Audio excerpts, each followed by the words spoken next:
Students, narration के chapter में part 22 rules for imperative sentence चल रहा है, जिसके अंतर्गत narration of imperative sentence part 5 के अंतर्गत आज आप पढ़ेंगे नरेशन ऑफ इंफैटिक इंपरेटिव सेंटेंस। तो सबसे पहले आप इंफैटिक इंपरेटिव सेंटेंस होता क्या है इसे आप जान लें। देखिए, किसी भी इंपरेटिव सेंटेंस में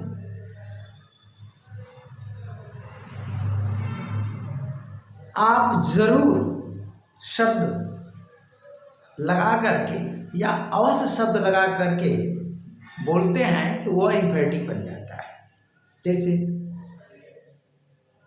मेरे जन्मदिन पर आना, मेरे जन्मदिन पर आइएगा, ये इंपरेटिव सेंटेंस होगा। अब इसमें जरूर शब्द लगा दीजिए आप, मेरे जन्मदिन पर अवश्य आना या अवश्य आइएगा, मेरे जन्मदिन पर जरूर आइएगा। अब कमांड हो चाहे रिक्वेस्ट हो चाहे एडवाइस हो, किसी में भी आप जरूर अवश्य शब्द लगा करके इंपैटिक सेंटेंस आप बना सकते हैं। ये तो हिंदी की बात हो गई। और जनरली इनका प्रयोग किसमें होता है? पॉजिटिव इंपरेटिव सेंटेंस में, निगेटिव में नहीं।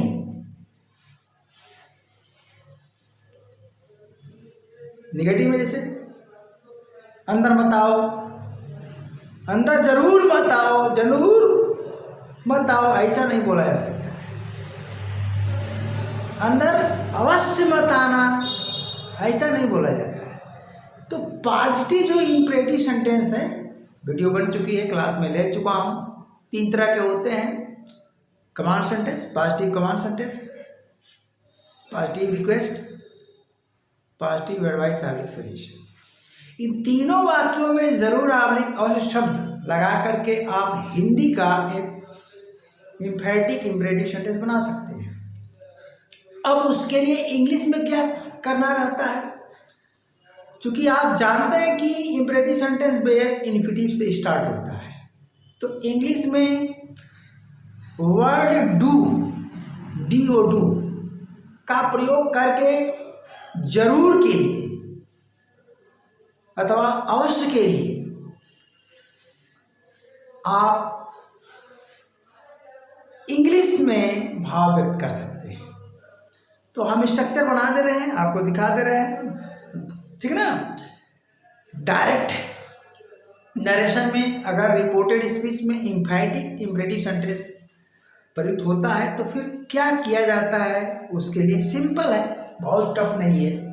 लेकिन जो लोग नहीं पढ़े हैं, पहली बार पढ़े हैं, उनको तो लगेगा ही टफ है, ठीक ना। तो देखिए, इंपरेटिव सेंटेंस जो पॉजिटिव रिक्वेस्ट हो, पॉजिटिव कमांड हो, पॉजिटिव एडवाइस हो, कोई भी हो, उसमें डू शब्द लगाना है। अब मान लीजिए कि इंपरेटिव सेंटेंस हम बोलते हैं कि जी अंदर जरूर आओ, या हम कहते हैं अपना वोट दे देना, आप अपना वोट दीजिएगा, ध्यान दीजिए। अब ये निर्भर करता है वक्ता किस का जी ट्यून में बोल रहा है, उसकी ट्यून क्या है बोलने की। इंपरेटिव सेंटेंस वहीं से पकड़ा जाता है कि वो कमांड है कि रिक्वेस्ट है कि सामान्य रूप से कहना है, वहीं से पकड़ा जाता है। तो मान लीजिए कि अगर हम कहते हैं कि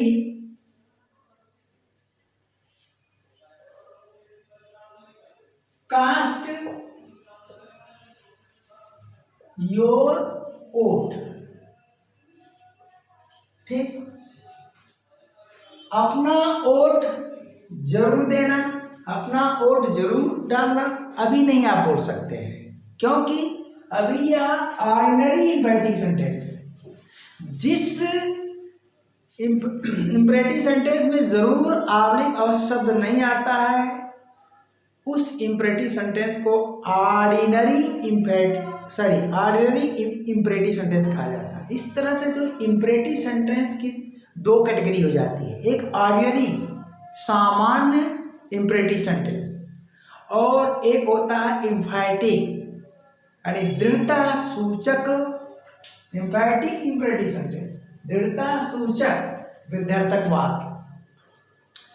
तो यह अभी है सामान्य, क्या भैया, यह है सामान्य ऑर्डिनरी ऑर्डिनरी इम्परेटिव सेंटेंस। क्या है ये, इसे आप ऑर्डिनरी इम्परेटिव सेंटेंस कहेंगे। क्या कहेंगे, ऑर्डिनरी।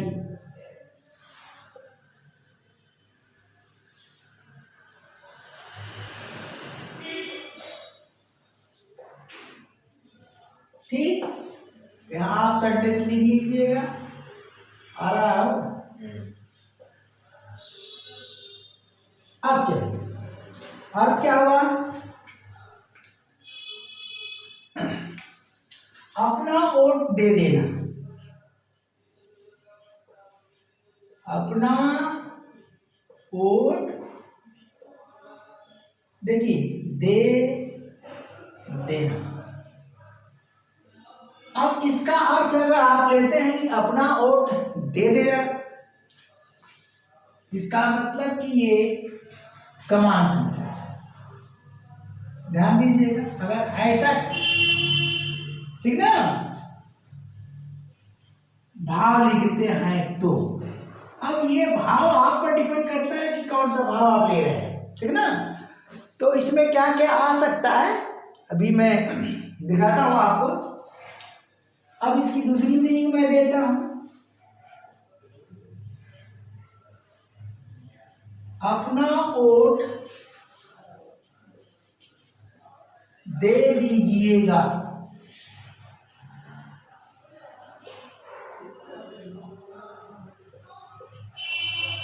एक ये हुआ, फिर क्या कर देता हूं मैं, अपना वोट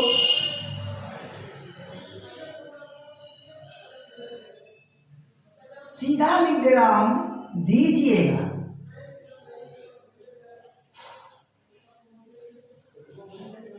अब देखिए, अपना वोट दे दीजिएगा, तो ये एडवाइस भी हो सकता है, ठीक, एडवाइस,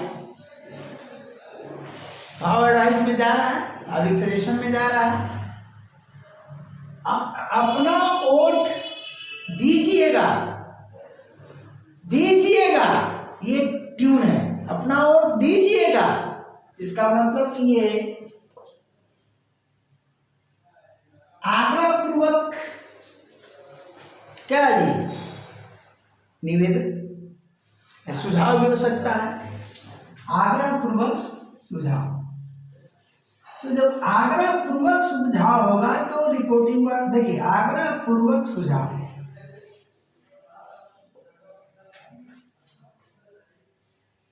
ये आग्रहपूर्वक सुझाव है, और ये ऊपर वाला क्या है, सामान्य है। तो यहाँ तो आप क्रिया एडवाइस का प्रयोग करोगे, लेकिन यह आग्रहपूर्वक सुझाव का भाव है तो यहाँ अर्ज का प्रयोग करें, ठीक। अब देखो, अपना और दे देना, इसे आप कमांड सेंटेंस भी समझ सकते हो और समान रूप से कहना भी सकते हो, समान रूप से कहना भी समझ सकते हो।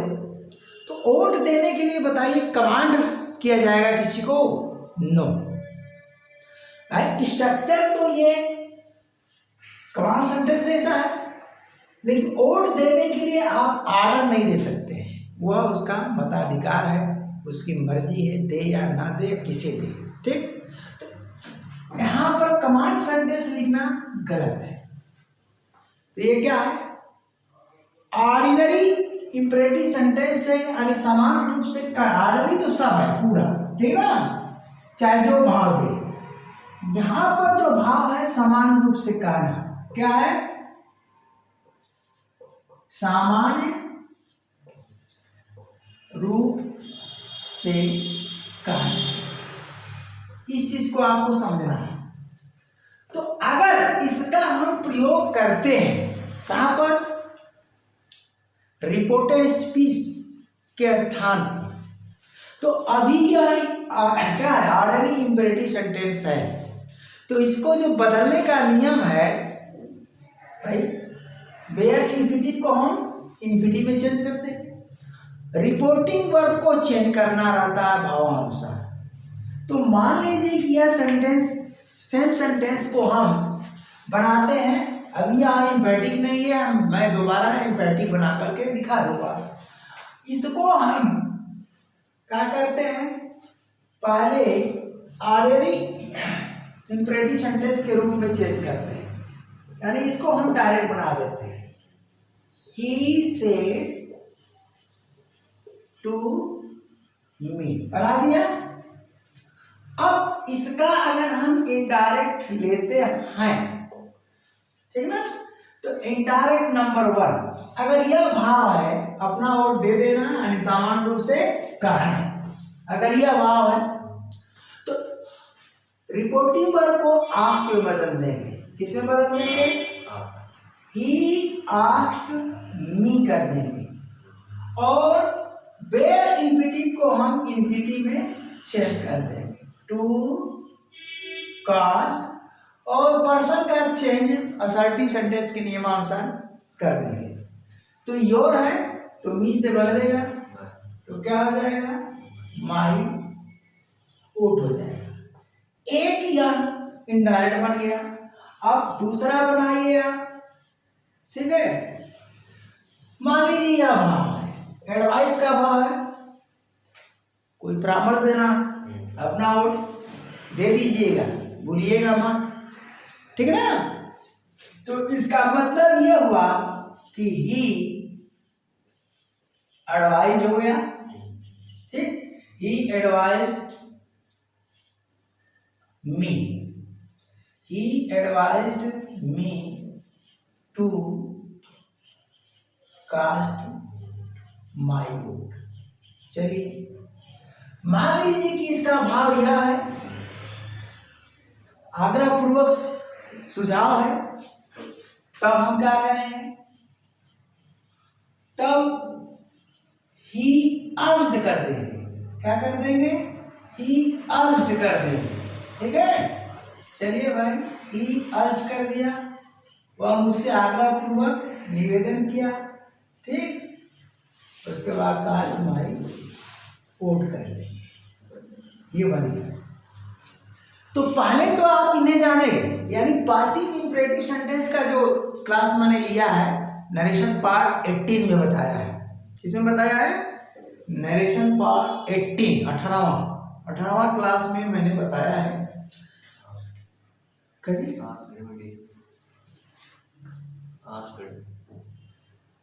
अच्छा, यहाँ पर डी छूट गया है, हाँ ठीक किया आपने, आस्क्ड मी, ओके, ठीक है। तो उसे आप देख लीजिएगा, वीडियो नंबर क्या 18, यानी पार्ट, नरेशन पार्ट 18 में। तो इस चीज को आप समझ गए। अब देखिए, सेम इंपेरेटिव सेंटेंस को आपको इंफेटिक बनाना है, तो करेंगे क्या, करना क्या है, आपको यहां पर एक शब्द जोड़ देना है। क्या जोड़ देना है, एक शब्द जोड़ देना है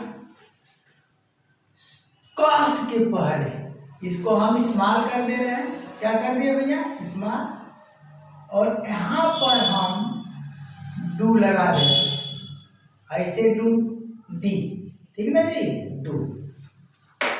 अब यह हो गया इंफिनिटिव, ऑर्डिनरी को हम कट कर दिए, अब ये क्या हो गया, इंफिनिटिव, तो मिटा देते हैं इसको। चलिए, तो यह हो गया इंफिनिटिव सेंटेंस, ठीक, इंफिनिटिव इंपेरेटिव सेंटेंस, दृढ़ता सूचक विध्यर्थक वाक्य, ठीक।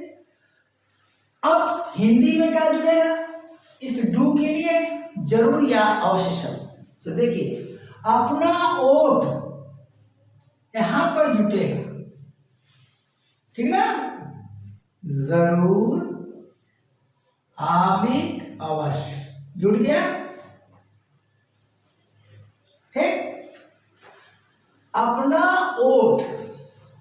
फिर यहाँ जुड़ेगा क्या, वही चीज, जरूर ऑब्लिक अवश्य,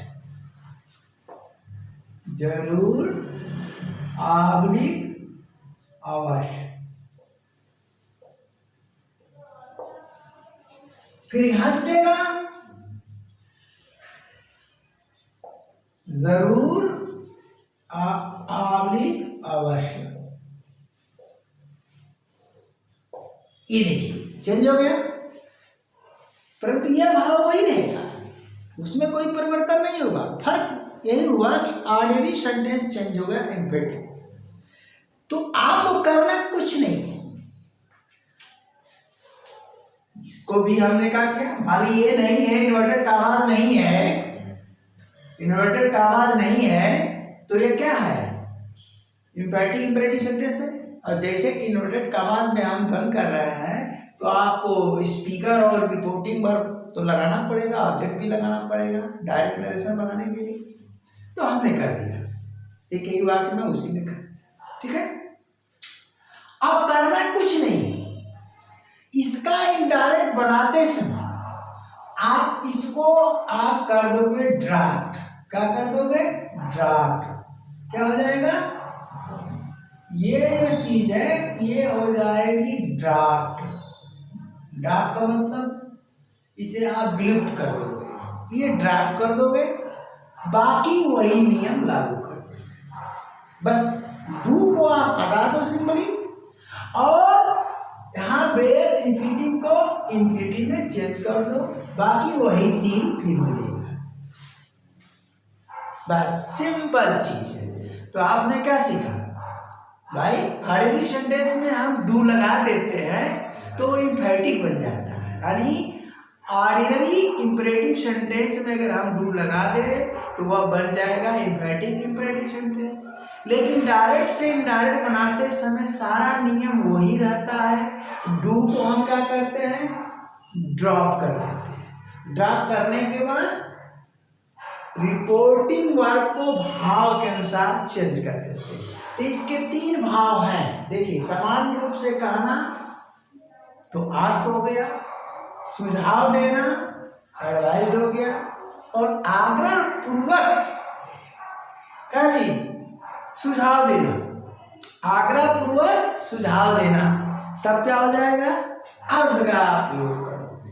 अब चलिए इस सेंटेंस में अगर प्लीज शब्द जोड़ दिया जाए, प्लीज शब्द, तो यह क्या हो जाएगा, रिक्वेस्ट में बदल जाएगा, ठीक ना। तो उसको भी आप देख लीजिए।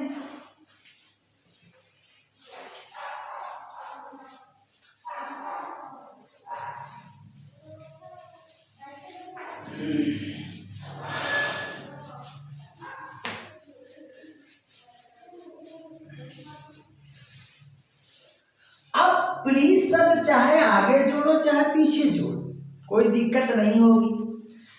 तो हम मान लीजिए स्टार्टिंग में जोड़ देते हैं, कहा जी, प्लीज आवले काइंडली, ठीक। उसके बाद तब डी स्मॉल हो जाएगा, डू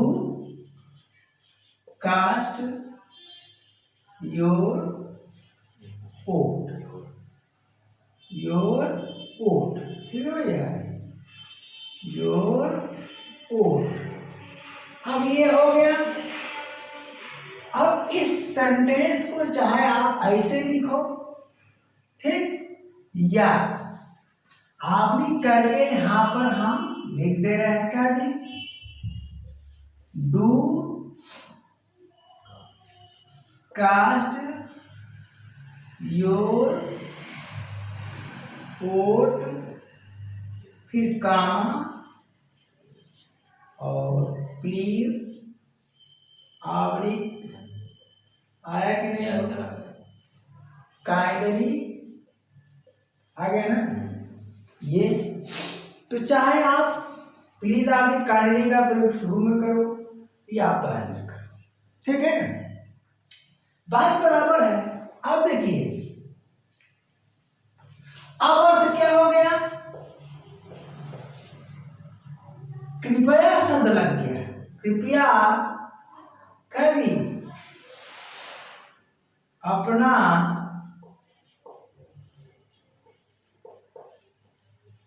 वोट जरूर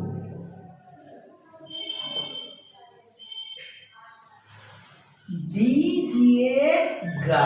ये हुआ दीजिएगा, ये हुआ मीनिंग। इसका भाव क्या हो गया? इसका मतलब इंफेटिक इंपरेटिव सेंटेंस का भाव रिक्वेस्ट है। क्या हो गया? रिक्वेस्ट है। तो रिपोर्टिंग वर्ब को हम किसमें चेंज कर देंगे? रिक्वेस्ट में। यानी ही रिक्वेस्टेड मी। ठीक है। अब जब हम रिक्वेस्टेड लिख दे रहे हैं तो डू तो ड्रॉप होगा ही। अब प्लीज आप लिख काइंडली, ये तीनों ड्रॉप हो जाएगा। मतलब दोनों में से ही रहेगा कोई, चाहे प्लीज रहे चाहे काइंडली रहे। यहां और डू रहेगा। ये क्या हो जाएगा भैया? ड्रॉप। ये हो गया ड्रॉप। बस काम खत्म। तो रिक्वेस्टेड में हम चेंज कर दे रहे हैं। उसके बाद क्या कर रहे हैं? बेयर इन्फिनिटिव को इन्फिनिटिव में बदल रहे हैं। टू कास्ट क्या हुआ? हाँ सही, टू कास्ट माई ओट, माई ओट। ठीक है। बस सेम चीज। तो क्या सीख रहे हैं आप? बस रिपोर्टिंग वर्ब का ध्यान देना, बाकी चीजें तो सामान्य है। इस तरह से क्या जी, इंपैरेटिव इंपरेटिव सेंटेंस का डायरेक्ट से इनडायरेक्ट नरेशन आप बनाना आसानी से आप बना लेंगे। ठीक ना। अब इसमें यह है कि इन्विटेशन भी आ सकता है, इन्विटेशन भी आ सकता है, ध्यान दीजिए, और ऑर्डर भी आ सकता है। डिपेंड करेगा कि यहाँ का सेंटेंस क्या है डू के साथ। बस अंतर यह है कि डू से आपको पहचानना है, डू लगा है तो है इन्वर्टिव में, सीधा सीधा ड्रॉप कर देंगे। बाकी चीज तो पुरानी है। ठीक है। तो अगले क्लास तक के लिए क्या जी, ta-ta bye bye, thank you.